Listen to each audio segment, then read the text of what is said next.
Quando abrimos o Antigo Testamento, especialmente nos livros de Josué, Deuteronômio, Juízes e Samuel, nos deparamos com narrativas que podem causar profundo desconforto. Lemos sobre batalhas brutais, cidades inteiras sendo destruídas, populações eliminadas, incluindo mulheres e crianças. E o mais perturbador, tudo isso sendo apresentado como ordens divinas. Agora, pois, vai, fere a Amaleque e destrói totalmente a tudo o que tiver. Não te compadeças dele, porém matarás homem e mulher, meninos e crianças de peito, bois e ovelhas, camelos e jumentos. 1 Samuel 15:3. Como reconciliar essas passagens com a imagem de um Deus amoroso? Como o mesmo Deus que mais tarde enviaria Jesus Cristo para pregar amor e perdão, aparentemente ordenou genocídios? Essa é uma das questões mais difíceis e honestas que qualquer pessoa que lê a Bíblia precisa enfrentar. Este texto não pretende oferecer respostas simplistas ou escapistas. Vamos mergulhar profundamente nessa questão, explorando o contexto histórico, cultural, teológico e espiritual dessas narrativas, e descobrir o que elas podem significar para nós hoje. Para começarmos a compreender essas passagens, precisamos primeiro viajar no tempo. O período do Antigo Testamento, particularmente a conquista de Canaã, ocorreu aproximadamente entre 1400 e 1200 a.C. Há mais de 3.000 anos. Esse era um mundo radicalmente diferente do nosso. A vida humana era muito mais curta e precária. Não existiam organizações internacionais, tratados de direitos humanos ou convenções de Genebra. A guerra era brutal, constante e totalmente diferente dos conflitos modernos. Na antiguidade, a guerra não era apenas política, era existencial. Quando uma cidade era conquistada, o padrão comum era a destruição total. Isso não era exclusivo de Israel, era a norma em todo o Oriente Próximo.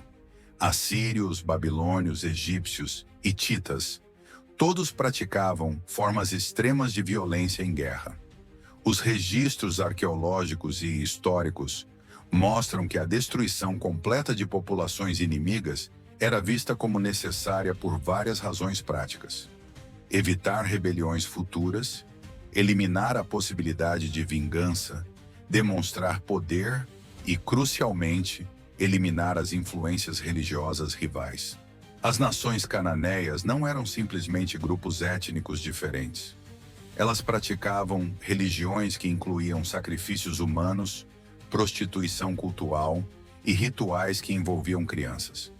A arqueologia confirma que os cananeus adoravam deuses como Baal e Moloque, cujos rituais incluíam queimar crianças vivas como ofertas.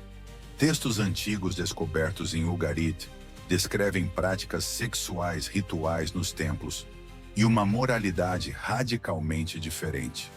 A preocupação expressa repetidamente no Antigo Testamento não era primariamente étnica, mas espiritual e moral. O temor era que Israel, ao conviver com essas práticas, fosse corrompido por elas, o que de fato aconteceu várias vezes ao longo de sua história. Um aspecto crucial frequentemente ignorado é como as guerras eram descritas na literatura antiga. Os povos do Oriente Próximo usavam uma linguagem hiperbólica, exagerada, para descrever vitórias militares. Quando examinamos inscrições egípcias, assírias ou babilônicas, encontramos o mesmo tipo de linguagem: destruí completamente. Não deixei ninguém vivo, aniquilei totalmente. No entanto, sabemos por outras evidências que essas descrições eram convenções literárias, não relatos literais e precisos. Por exemplo, a Estela de Merneptah, um documento egípcio de cerca de 1200 a.C., afirma: Israel está devastado, sua semente não existe mais. Obviamente, Israel não foi aniquilado, pois continuou existindo. Essa era simplesmente a forma como as vitórias eram registradas. Curiosamente, a própria Bíblia fornece evidências de que essas descrições eram convencionais, não literais. Josué 10:40 diz que Josué destruiu totalmente tudo o que tinha fôlego. Mas capítulos depois, lemos sobre essas mesmas populações ainda vivendo na terra e até convivendo com Israel. Em Juízes 1, logo após o livro de Josué, lemos repetidamente sobre tribos cananeias que não foram expulsas e continuaram habitando junto com Israel. Isso sugere que a linguagem de destruição total era uma forma literária de expressar vitória militar decisiva, não necessariamente um genocídio completo. Mesmo entendendo o contexto histórico e literário, ainda permanece a questão teológica mais profunda. Por que essas narrativas aparecem na Bíblia como comandos divinos? O Antigo Testamento apresenta essas conquistas não apenas como expansão territorial, mas como julgamento divino sobre nações cujas práticas haviam atingido um ponto de depravação extrema. Em Gênesis 15:16, centenas de anos antes da conquista, Deus diz a Abraão que seus descendentes não entrariam ainda em Canaã, porque a maldade dos amorreus não chegou ainda ao seu limite. Isso sugere um período de paciência divina, esperando arrependimento. Um Deus que nunca julga o mal não seria verdadeiramente justo. Um Deus que nunca mostra misericórdia não seria verdadeiramente amoroso. Há julgamento, mas também há misericórdia. Raabe, a prostituta de Jericó, foi poupada porque ajudou os israelitas. Os gibeonitas, que buscaram paz, foram preservados. Crucialmente, o mesmo padrão de julgamento divino que se aplicava a Canaã também se aplicava a Israel. Quando Israel começou a praticar as mesmas abominações, incluindo sacrifícios de crianças, o julgamento divino veio sobre eles também, através da conquista assíria e babilônica. Isso demonstra que o princípio não era favoritismo étnico, mas padrões morais e espirituais que se aplicavam igualmente a todos. A revelação divina não aconteceu de uma só vez, mas gradualmente, de glória em glória. Nos estágios iniciais, Deus encontra a humanidade onde ela está, em um mundo de violência brutal, e começa um processo de educação moral. Os profetas posteriores começam a refinar o entendimento sobre Deus e violência. Oséias enfatiza misericórdia, Isaías fala de paz, e Jonas mostra compaixão até por Nínive. Esse desenvolvimento atinge seu ápice em Jesus Cristo, que rejeita explicitamente a violência. Quando Pedro tenta defendê-lo com espada, Jesus ordena: guarda a tua espada, pois todos os que lançam mão da espada à espada perecerão. Mateus 26:52.